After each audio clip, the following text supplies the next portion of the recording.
Hi everyone. Uh, I can feel the hard work that is required to digest history in an organized manner.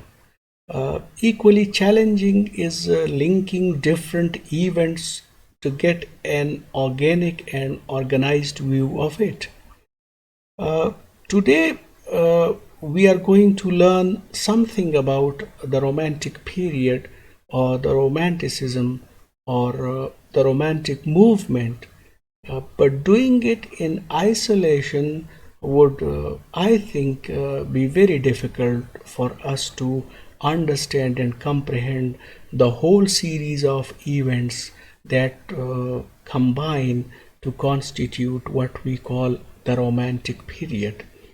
Uh, the best way to understand Romanticism is to have a good background knowledge of what happened in the 18th century literature.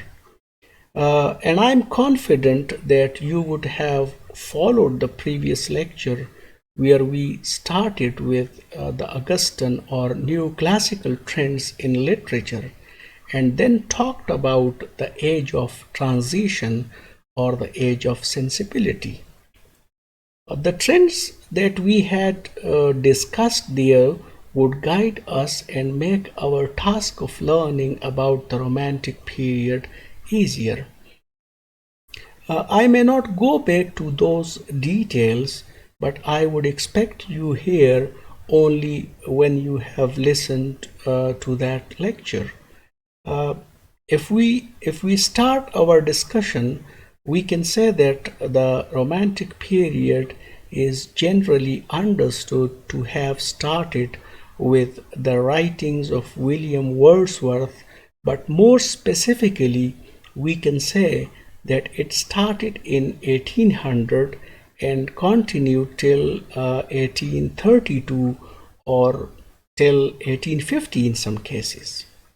We would, however, not confuse ourselves with these dates and would pretend flexibility if other authentic sources quote variation in the duration of the period. Anyway, the arrival of the Romantic period in English literature transformed the approach and the subject matter of literature, especially in poetry, uh, and it led the literature and poetry into areas that were in contrast to the established literary practices of the new classical age. However, I don't find it appealing to start the discussion in this manner. I would request you to go back to and note the changes that had been taking place after 1750, which may be identified as an era of pre-Romanticism. Please keep in mind that we had referred to that period as the age of transition or sensibility in our lecture on the Augustan age. For instance, it is in this pre-Romantic era that we find works such as The Social Contract by a French philosopher, Jean-Jacques Rousseau. Uh, Rousseau's famous statement is found here when he says, "Man is born free, and everywhere he is in chains," and proceeds to argue that people need not be in chains. Thus, Rousseau had already championed the cause, inspiring the later writers by advocating free expression of emotions. He rejected artificial elegance and spoke for the beauties of nature. He was a strong supporter of giving expression to one's creative spirit rather than adhering to strict rules and traditions as was the case with new classical writers. Even in the English society, we should remember the graveyard school of English poetry after 1740, with prominent figures including Thomas Gray, whose an elegy written in a country churchyard in a novel way celebrates the lives and death of common and unknown villagers. Likewise, uh, the seeds of Romanticism were sown in other works like Samuel Richardson's Pamela and the growing tradition of the English Gothic novel of terror, fantasy, and mystery, as was practiced by Horace Walpole in the Castle of Otranto. The Gothic genre, for instance, contributed to Coleridge's Christabel and Keats's La Belle Dame sans Merci. So this is how we establish the background before we announce the arrival of the Romantic period. There were other significant writers who wrote in a romantic way and were fascinated by the medieval romances, and I hope you have a fair idea about those romances we had discussed. Let me stop here for a while. The discussion we have had so far relates to those writers who can be grouped as having romantic characteristics in their writings but lived in the pre-romantic era. They displayed romantic characteristics which inspired later writers including Wordsworth, Coleridge, and others. Now we try to define Romanticism. Here, please note that it is a kind of a mindset, an attitude, or intellectual orientation with its characteristics including a rejection of classical writers as masters and guides, and rationalism or reason as their guiding source. The Romantic writers, thus, in opposition to the new classical ones, favored the individual, the subjective, the irrational, the personal, the supernatural, and the spontaneous. All right, I think this is too much for you. Let me go stepwise. If we examine the Romantic literature, we find some characteristics that we need to remember and then explore them in individual writers of the time. The Romantics were more interested in describing the beauties of nature, while in new classical writings we notice attention towards society and material culture and civilization. If we compare which is a better guide, emotions or reason, or the use of our senses or the intellect, Romantics would prefer emotions and the senses, while the new classical writers would advocate supremacy of reason and intellect.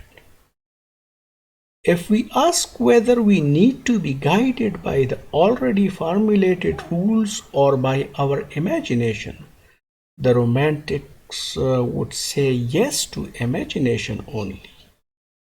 And we know that the new classical writers idealized the Roman and Greek classical writers as their guides and their writings as rules and laws that they followed.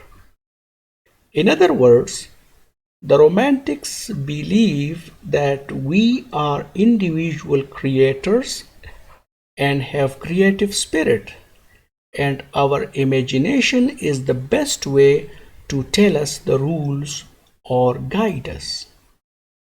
Again, if we ask about the subject matter of writings, we know that a new classical writer would advocate focusing men, their manners, and society, while a romantic writer would vote against this approach.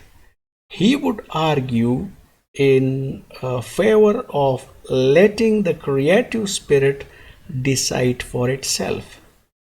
He may not restrict himself to the dictated specifics by a society or its people. The Romantics thus asserted their right to explore the remote, the supernatural, the exotic, the mysterious, and even the satanic. We may also refer to the French Revolution, which was based on the ideal of freedom. And please also take a notice of Rousseau's chains that I mentioned earlier. In both these cases, we see a renewed strength and energy to allow man to express his individual self. Now, what the Romantics did was they applied this ideal of freedom to all spheres of human activity, including literature. Therefore, they favored individual thought, imagination, and personal feelings, superior to the earlier practice of following ancient rules. All right. These are a few important characteristics or traits of the Romantic writers. Now we move on to another point, and we try to specify that in the history of English literature, the Romantic period started with the publication of the Lyrical Ballads by William Wordsworth and Samuel Taylor Coleridge. And more importantly, Wordsworth's preface to the second edition of Lyrical Ballads in the 1800s, in which he described poetry as the spontaneous overflow of powerful feelings, it became the manifesto of the English Romantic movement in poetry. Then onwards, we notice other great writers like William Blake, John Keats, Shelley, Byron. These were all those people who championed the Romantic cause in their poetry.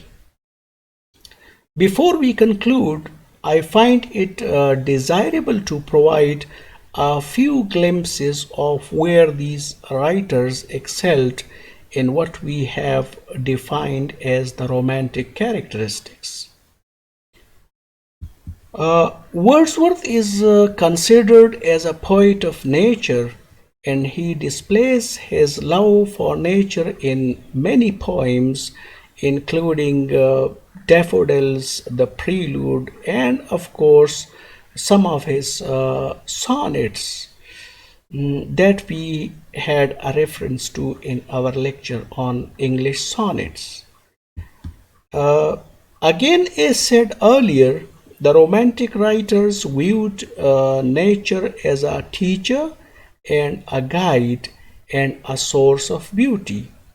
This same element we find in John Keats' To Autumn, which is a splendid display of human interaction with the beauties of nature in a entertaining and as well as a philosophical manner.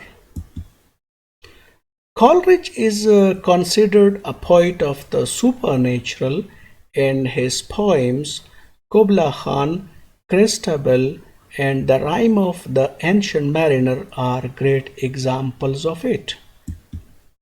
Likewise, Shelley was a great romantic poet and writer who can best be described as a rebel and a revolutionary.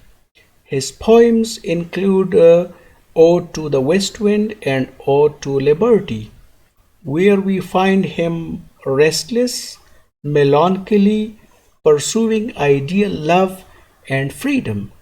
And he is also seen in a mood to rebel against authority.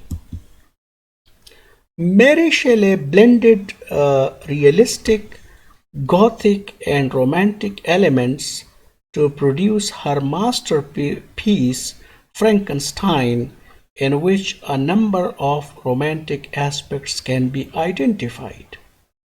Reaching here, we have introduced the Romantic period, and it is now hoped that you will find it easier to comprehend the style and subject matter of the Romantic writers. In our next lecture, we will be talking about the Victorian period in English literature. Till then, take good care of yourself. Allah Hafiz.